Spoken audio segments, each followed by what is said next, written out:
Professor Lumumba, there is a great deal of ignorance in the northern hemisphere when it comes to the African continent, especially in Germany, where I come from. Through my journalism, I try to challenge and counteract that ignorance. The average citizen does not understand the political interconnections, and they are disconnected from their own history. Politics, media, and the educational system are not inclined to paint the right picture of the African continent. So that's why I'm here in Kenya, Nairobi, to talk to you, because I believe there is hardly any other unifying voice that can fill our knowledge gaps the way you do. My first question is, are Africans victims? There is a sense in which Africans have been victims, and this victimhood must be understood in a historical context, in the context of slavery, in the context of colonization, and in the context of neocolonization. There is a beautiful book that has been written by a Nigerian called Adekeye Adebajo, titled The Curse of Berlin, Africa After the Cold War, in which, of course, he traces contemporary African problems to the partition of Africa amongst the European powers in 1884 to 1885 in Berlin, Germany. And therefore, when one uses that history, one can legitimately say, without fear of contradiction, that Africans have been victimized. First of all, as I've said, through slavery, the African person, himself or herself, was commodified and taken to different parts of the world, across the Atlantic. And we also sometimes forget that earlier than that, in the Arab world, the Indian Ocean slavery is seldom talked about, but I think there were many more who were taken to that part of the world. And of course, after slavery, then Africa was divided into spheres of influence for her natural resources. If you look at the Congo, the Free Congo state, which was the personal property of Leopold of the Belgians, which actually sparked off the conference in Berlin, you could see that the reason why Africa was victimized was because of our natural resources. But that said and done, I think it is improper for Africa to continue to wallow in this state of victimhood, because it is not only the continent of Africa that bore the brunt of slavery or that was colonized. There are other parts of the world that were colonized, but have since gotten out of this lamentation and are moving apace. Africa is also moving apace outside of that sphere of victimhood, but in my view, at a very slow space. In slow space and pace, as it were. You know, if you tell the people in Germany that we had colonization, we had slavery, and we have neocolonial power structures, they discredit it as being a leftist idea. First of all, this kind of language, left or right. What is leftist? What is right? What is centrist? These are terminologies that only make sense in Europe because of its long history, and specifically in Germany post the World War II. They can talk about leftist and talk about rightist and talk about centrist. But in this part of the world, I'm one who is slow to talk about those things as being leftist or rightist, or the isms, capitalism, communism, and all these isms. I would tell them to run away from being victims of that kind of labeling and ask the real question. Were African countries colonized? Fact. Are they still victims of neocolonization through European and American institutions? Fact. The IMF is still alive and well. The World Bank is still alive and well. The WTO is alive and well. And if you look at the European powers, even at individual level and through the European Union, they still try to dabble in African politics in different ways. Look at the British through the Commonwealth, supposedly of independent sovereign states, but which is headquartered in London with the British monarch as the permanent head.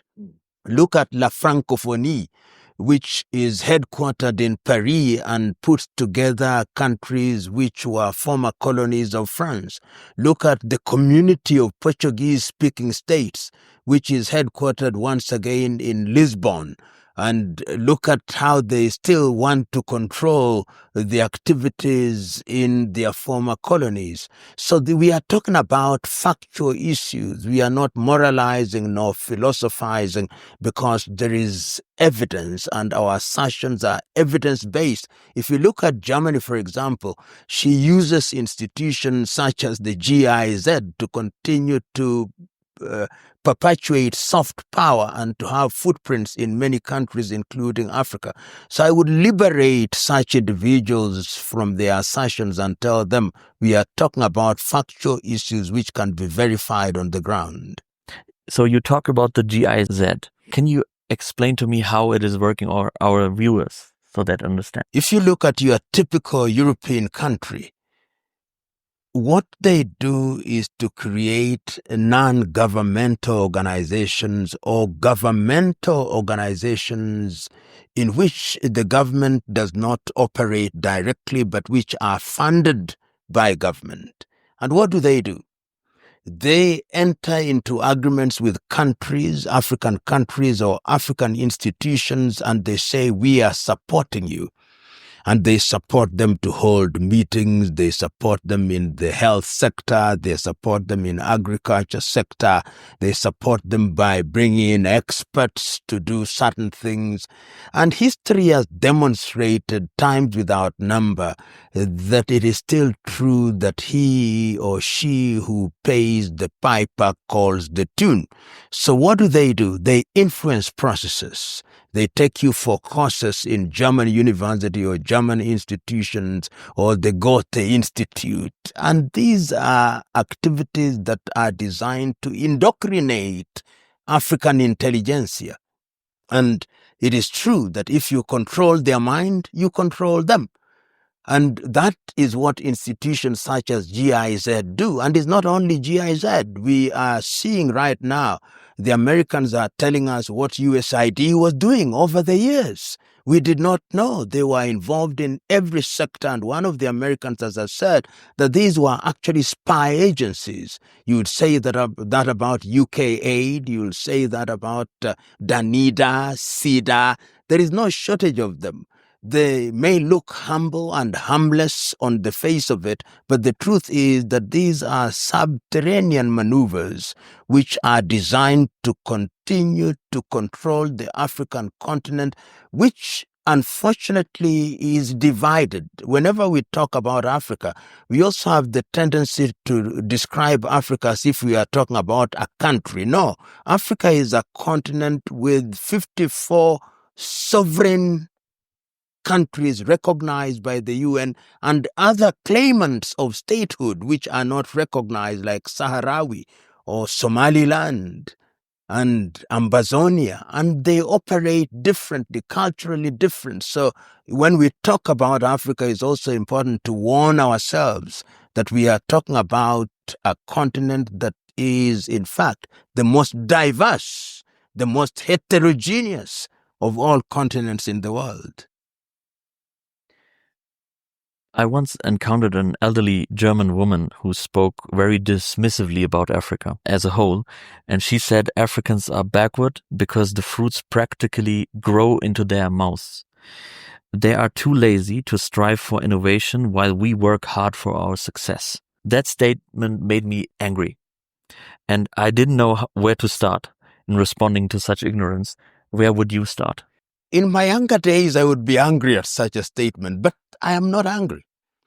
It makes me introspect, because let us look at the evidence. the argument that we were enslaved, the argument that we were colonized and therefore we cannot achieve certain things is, in my view, without merit.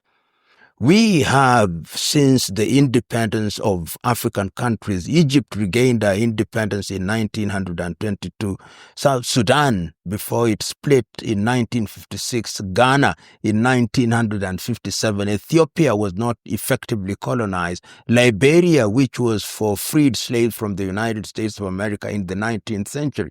We have had sufficient time to do things which could catapult us into the arena of innovation. So when people make such remarks, there is merit in them because we have continued to allow ourselves as individual countries to be manipulated so that our resources are taken away. We have remained exporters of primary products. Look at cocoa, for example. We produce cocoa in La Côte d'Ivoire, in Togo, in Ghana, and then where do we export it? We export it to Switzerland, which has not a single bush of cocoa, and then we import chocolates. Look at cotton. We do the same. We export our cotton to different parts of the world, to the Netherlands, then we import the clothing. Look at the minerals. There is not a single African country that produces a mobile phone. The best we do is to assemble. Yet coltan and rare earth is found in the Democratic Republic of Congo. Look at uranium. There is not a single African country, aside from South Africa, one may say, and Egypt a little, that is using nuclear technology for the benefit of the continent. So when people are blaming us that the weather is too kind on us, and that has lulled us into a false sense of security, it should be a wake-up call. And permit me to tell you and to give you countries which were our age mates in terms of regaining independence, which have since catapulted themselves into the orbit of innovation and invention. Look at Korea, South Korea, and what they have done after the Korean War. They are into mobile telephony, they are into artificial intelligence, they are into the drone technology. Look at Vietnam, which was at war when I was myself a young high school student.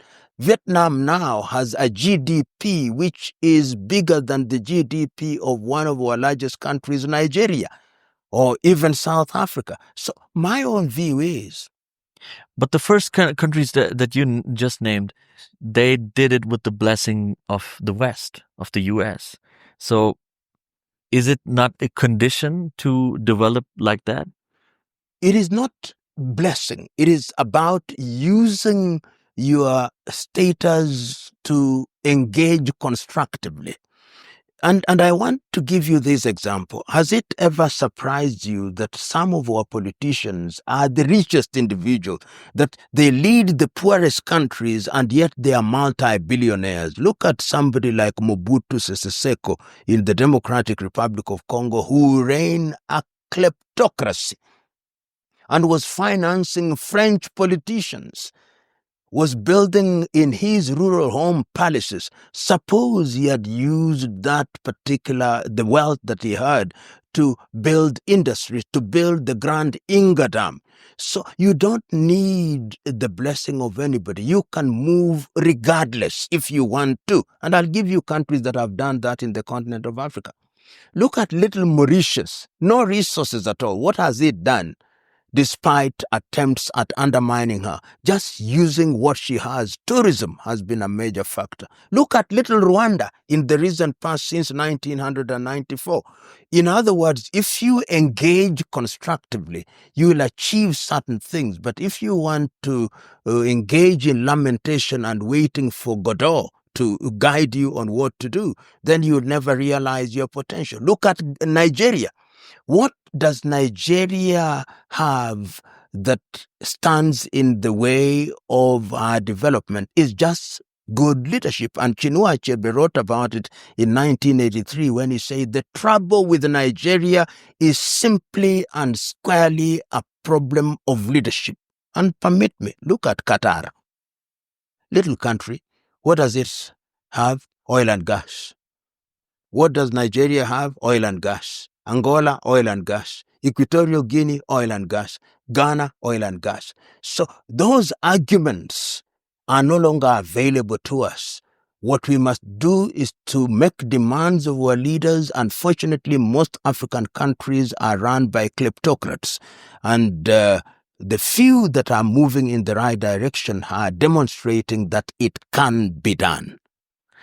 Would you not say that the Western system, they need corruption and those kleptocrats, and they need debt?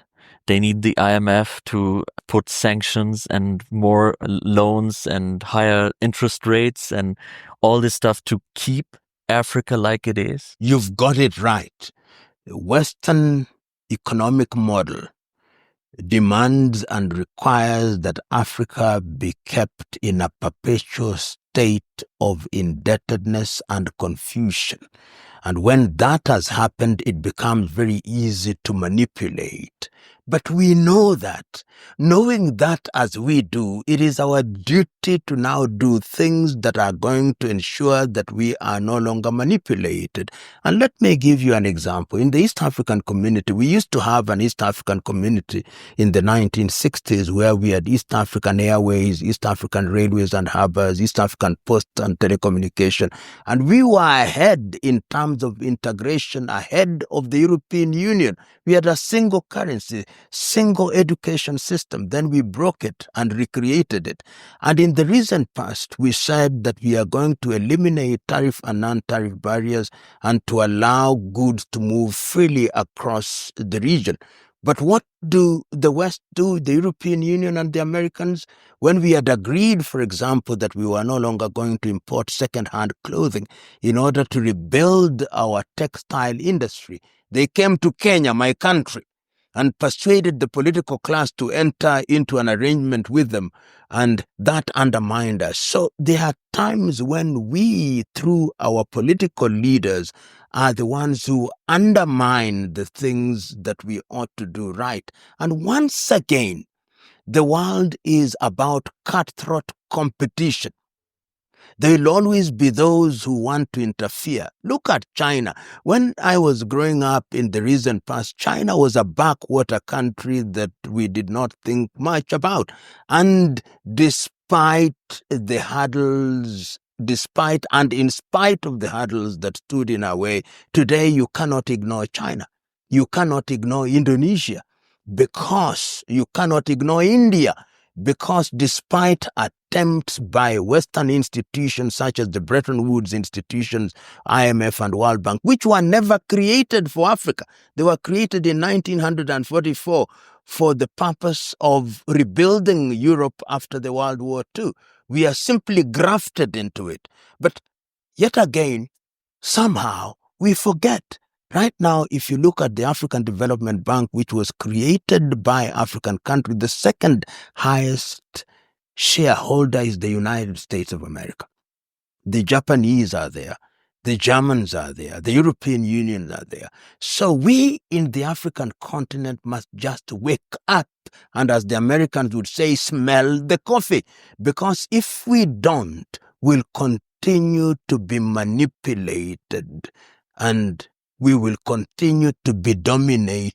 Let's assume you are the leader of an African country and your country is in deep crisis. And if you don't turn to Washington, IMF, World Bank, what would be your alternative?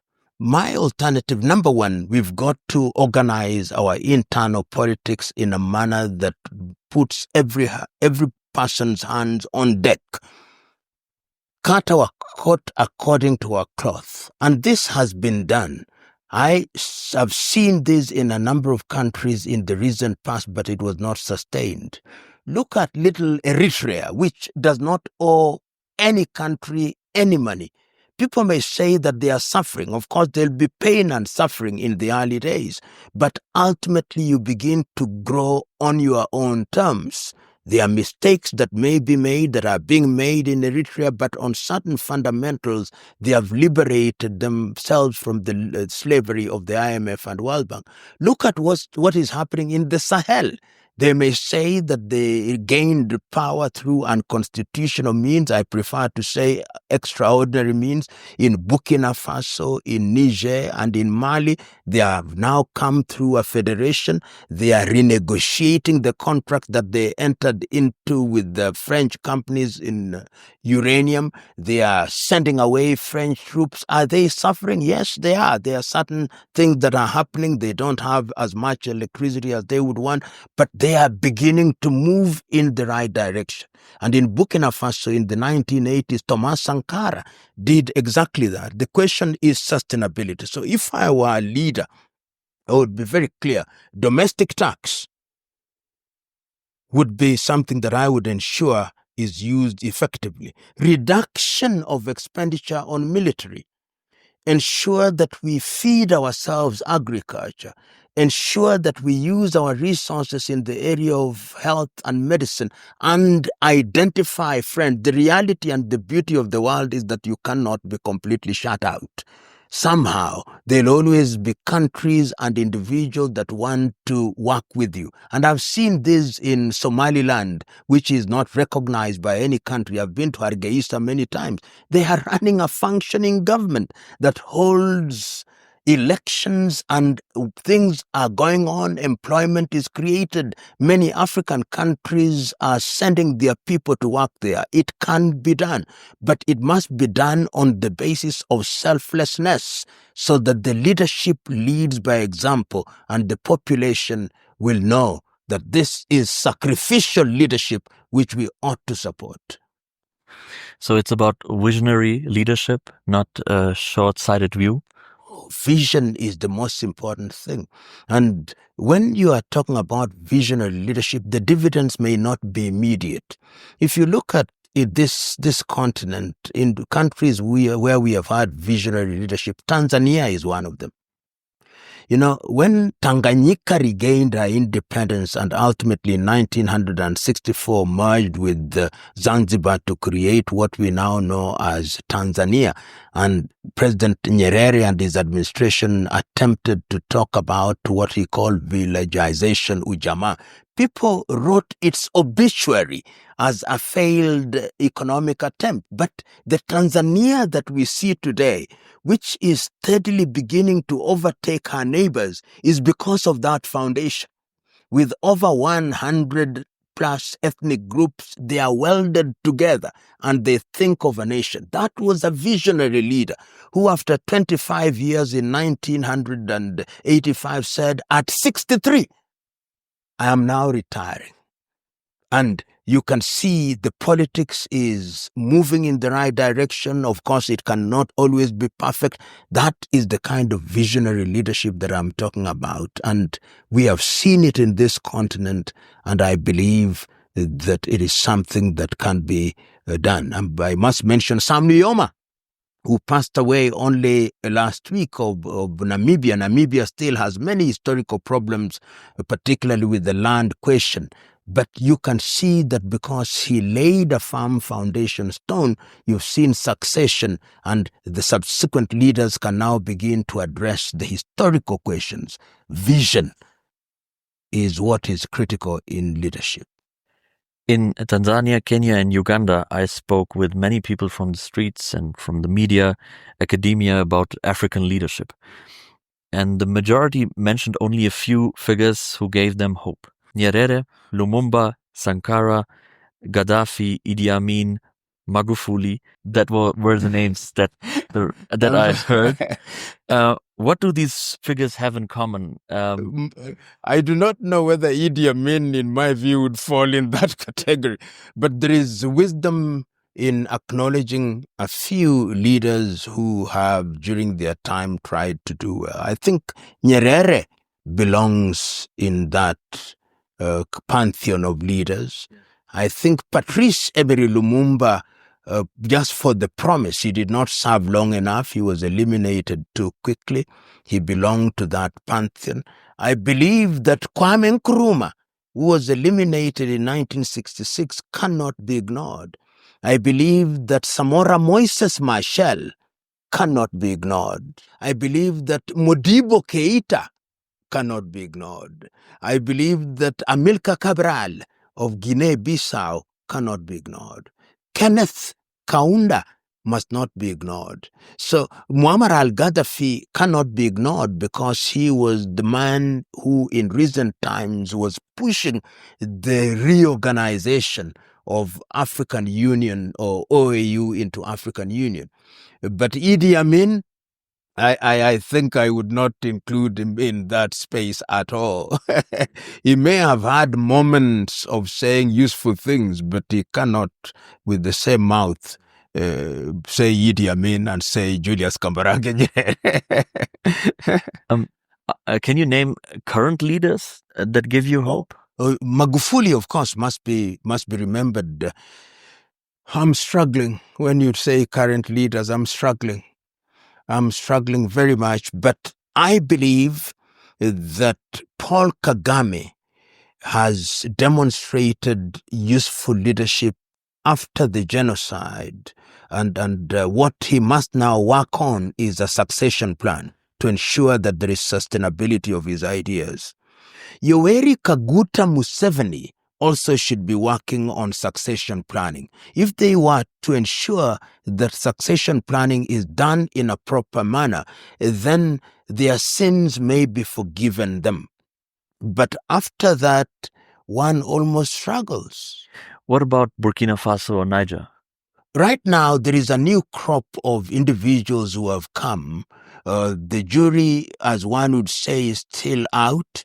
But that group of individuals that have emerged in Burkina Faso, Traore, Assimi Goïta in Mali, and in Niger, if they were to midwife a process of return to civilian government, then that is a good meeting. But it is too early to say whether they have failed or succeeded. But in these early days, some useful decisions are being made, but too early to say that they are either successful or they have failed. But remember also that the road to success is always under construction. It's true. Do you think it is a problem that those leaders that you just named, they are seeking protection from Russia and China in the long term? You know, what is happening now in Africa, particularly in those troubled areas, is suspicion of the erstwhile colonizers. That is France, Belgium, the United Kingdom, Portugal. Their new entrants in the arena, namely the Russians, who are not traditionally colonizers. And when you see many African countries pandering towards Russia, they are nostalgic about the former Soviet Union, because the former Soviet Union did support many freedom-fighting movements in the continent of Africa. China also supported many freedom-fighting movements. And to the extent that these countries are weak when they expelled the French or when they expel any other power, they go to the next strong power. And this happens to be Russia and sometimes China.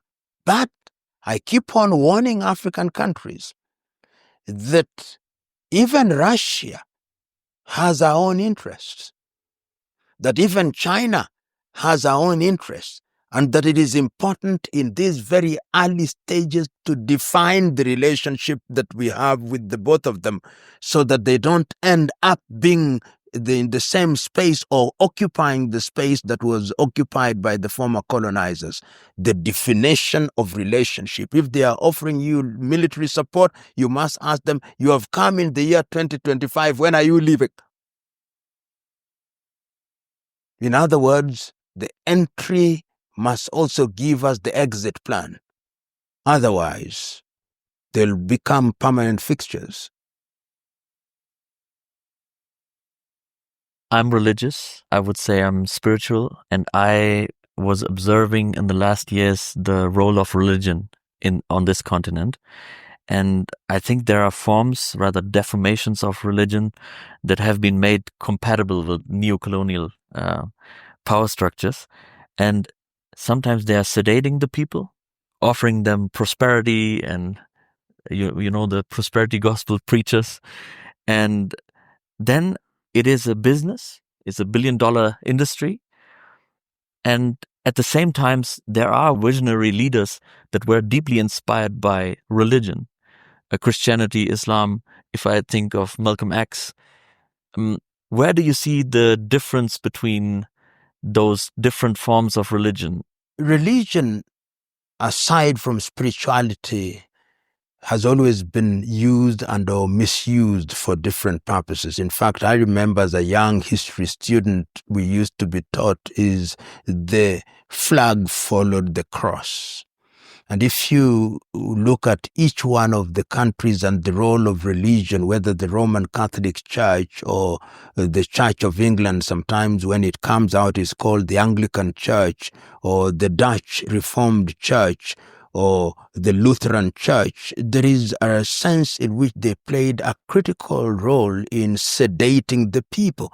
And the distinction between church and state was very minimal. If you look at the role of religion in this part of countries, almost as if when the countries were being partitioned amongst countries in Berlin in 1884 and 1885, religion also played a critical part, so that the Catholics had their sphere of influence, the Presbyterian Church had their sphere of influence, the Anglican had their sphere of influence. These were the former churches as we knew them, so that they played a negative role, and it cannot be denied. In many African countries where the British were, the governor's house was almost next to the bishop's house.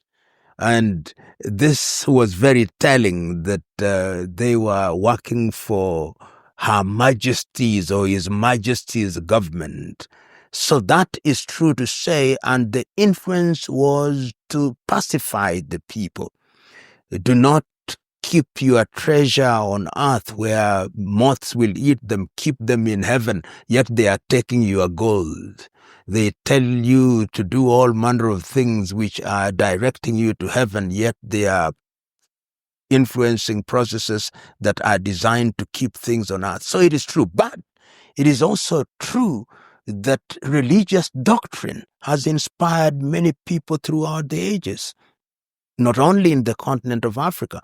Look at somebody like Mohandas Karamchand Gandhi Mahatma, who was a Hindu, how he was deeply influenced by the religion. And not only Hinduism, he was influenced by Buddhism, he was influenced by Islam, he was influenced by Christianity. And somebody like Martin Luther King Jr., who was himself a Baptist preacher, he, if you look at many of his powerful speeches, they were grounded on Christian ethic. Malcolm X, as you rightly said, when he became a Muslim, was in the same space. So it is true that spirituality, rather than organized religion, which is corrupted and corrupting, has had an influence and continues to influence many people in a very positive manner. But there is a new kind of prosperity gospel, which has become an industry. I call it the Jesus industry, where there are individuals who are fundamentally crooks, quite a number of them, who use religion for personal benefit, and they make people wait for some pie in the sky. If you read the Christian Bible at Matthew's chapter 24, verse 24, it says that in the last days there will be many Christs, and they shall perform wonders, and they would even confuse the very elect if the days were not shortened. And you also see it in Paul's second letter to Timothy at chapter 3, where he says that in the last days there will be a form of Christianity where people will be lovers of themselves. It is in this context that we must understand this prosperity gospel. And unfortunately, they have persuaded a critical mass of Africans that through prayer and fasting, manna will fall from heaven without any effort on your part. And that is tragic. And I've said in a different forum, and I say that there are certain things that only technology will give you, not theology. And Africans had better wake up to that reality. And if they did wake up to that reality, then they'll recognize that these crooks who reap where they have not sown ought to be dealt with firmly. Once again in Rwanda, what President Kagame did was to say that before you step on any pulpit, you've got to have some kind of training. You just don't tell us that the Lord has appeared to you and you begin to found these churches which are headed by husbands and wives, and you begin running riot and collecting tithes and offering. We talked about other leaders, what inspired them. What about you? What inspires you? I, as I've grown older, have become more spiritual rather than religious, because I long discovered that religion is organized by man, and anything organized by man is by that very fact imperfect. So while I'm a professed Christian, I find comfort in some of the writings or some of the philosophy that I read in the Quran. And if you look at my desk, you'll find a copy of the Holy Bible, a copy of the Quran, a copy of the Hindu Gita, and I even have what is called a Christian Bible, because I also see in African spirituality that there were things that are there. So I can say that I grow stronger in my spirituality and in recognizing that there is only one God, and that God is worshipped in spirit. Somehow, every religion, every organized religion recognizes that. But you see, African religion. Even African religion. It is this anthropomorphic identification of God that you want to convert God into man that has confused us. So I am of the view that spirituality is at the very heart of leading people in the right direction. So the anthropomorphic God is one that ought to be shunned because that is man-made. For more than a decade, the Western world has lived in peace and prosperity, outsourcing its problems, conflicts and exploitation. We let others fight our wars. And now it seems as though those conflicts are coming home. When I look at the situation in Palestine or in Ukraine, I see total hypocrisy. There is like a spiritual blackout, I would say, or imperial meltdown, as Colonel West says. Would you share this view? I share that view that for a long time, particularly after the Second World War, Europe has known relative peace and calm, which, particularly Western Europe, which has only been disturbed very briefly in their neighborhood. Of course, the collapse of the Soviet Union did appear to disrupt it, but that was also very remote. The Serbian War was also very remote. But what we see now, for example, with the Ukraine-Russian war, it tells you that this thing can happen in your neighborhood. And when you see the second Trump administration telling the European powers that NATO must now have all its members bearing their weight, they are beginning to see that these things can actually happen in your backyard, and is not just some God-forsaken parts of the world in Africa and in Latin America and in Asia that will bear the brunt of these conflicts. And you can see almost a sense of urgency, a sense of panic. I saw that during the meeting recently in February in 2025 in the Munich security meeting. You can see a panic amongst the Europeans because they know that there is danger in our neighborhood. And what has happened in Gaza tells them that it can happen very quickly if it degenerates and countries such as Iran participate in a negative way. And the demographics are also changing. With the wars in Syria and in that general neighborhood, people are moving into Europe and the demographics are changing. And you can see, in my view, this is why the rightist movements are emerging, because people are running scared. In the United States of America, the Trump II administration's decision to expel undocumented immigrants must also be seen in that context. So I think there is a sense in which there is fear, but that fear should not be dealt with by way of isolationism. It must be dealt with differently. And I think this is where the United Nations once again must rethink. I think the time is now to reform the UN. In fact, in my view, the UN and her institutions are finding themselves in the same way that the League of Nations did when the UN came in. Look at the manner in which the ICC has been ignored and even sanctioned by the Trump administration. Look at how the decisions of the International Court of Justice have been poo-pooed by Israel. And look at the manner in which the UN Secretary General can say many things and is ignored.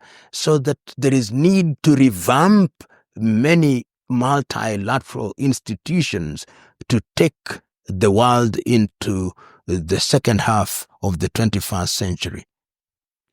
How likely do you think an escalation in the West is, and a World War III? You know, this mutually assured destruction of nuclear powers perhaps is in itself a deterrent.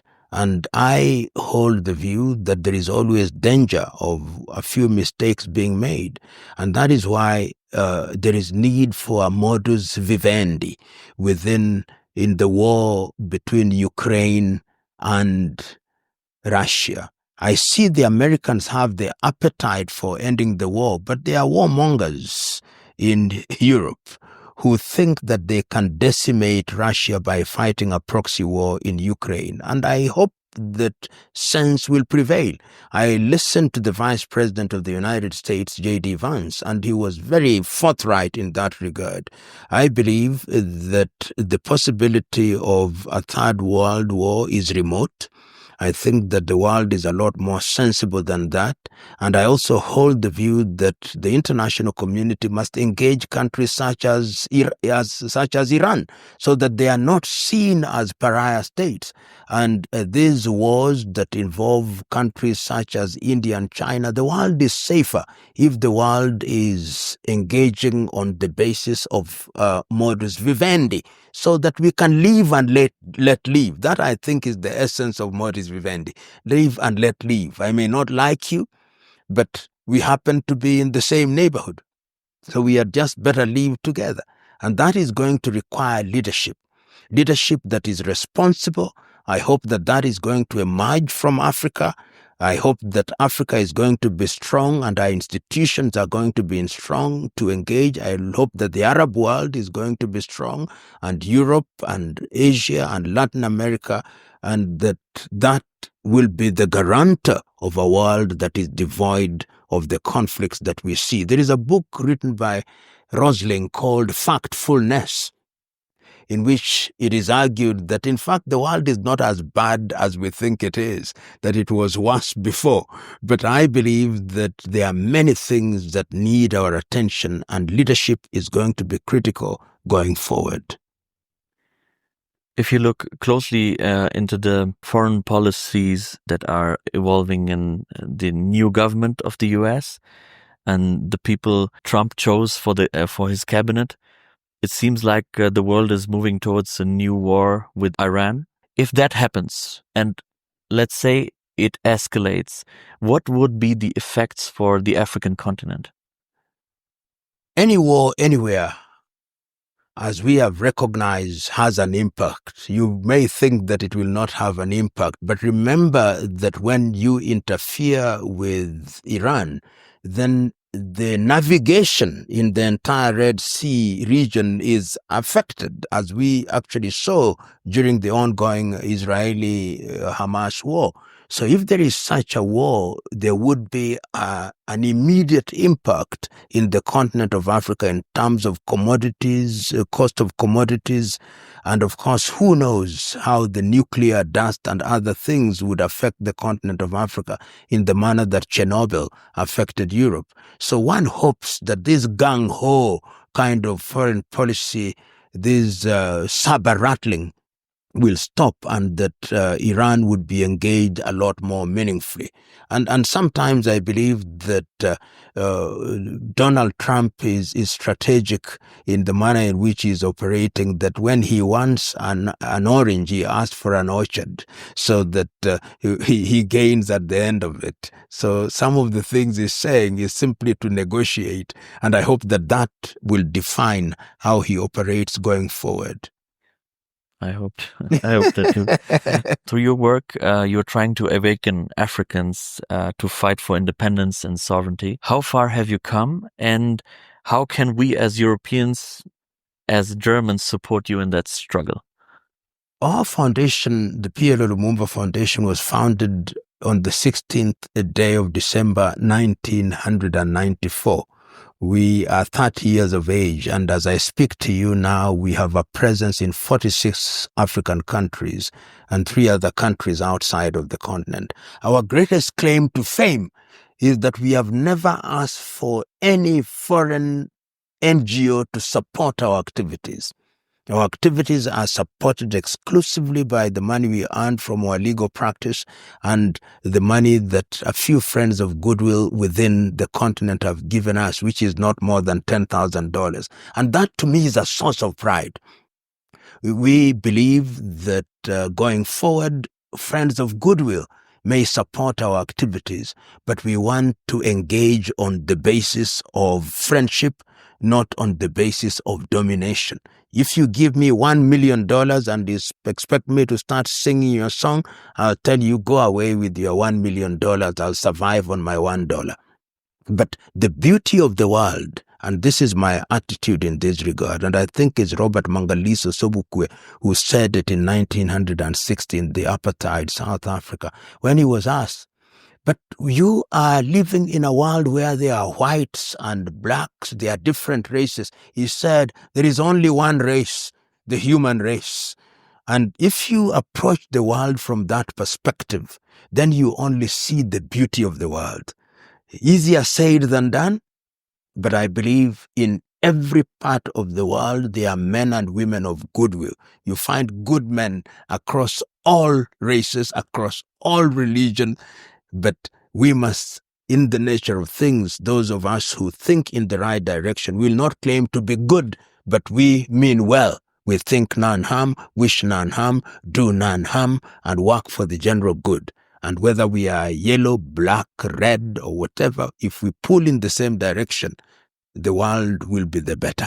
So friends of goodwill from different parts of the world can support our activities so that we can help young men and women across the continent.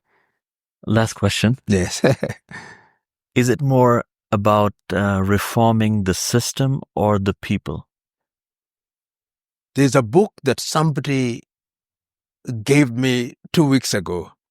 If you want to change the world, make your bed. That you start by making your bed. But I now hold the view that you can only make your bed when you have changed your mind, reforming the people. Once you've reformed the individual, once the individual is a new person, when the mind has changed, it is that new man. And Kwame Nkrumah said it in 1963, I think, when he said, the new independent Africa needs new men and new women. That means people whose only desire is to do good without expecting anything in return. Thank you very much. Thank you very much.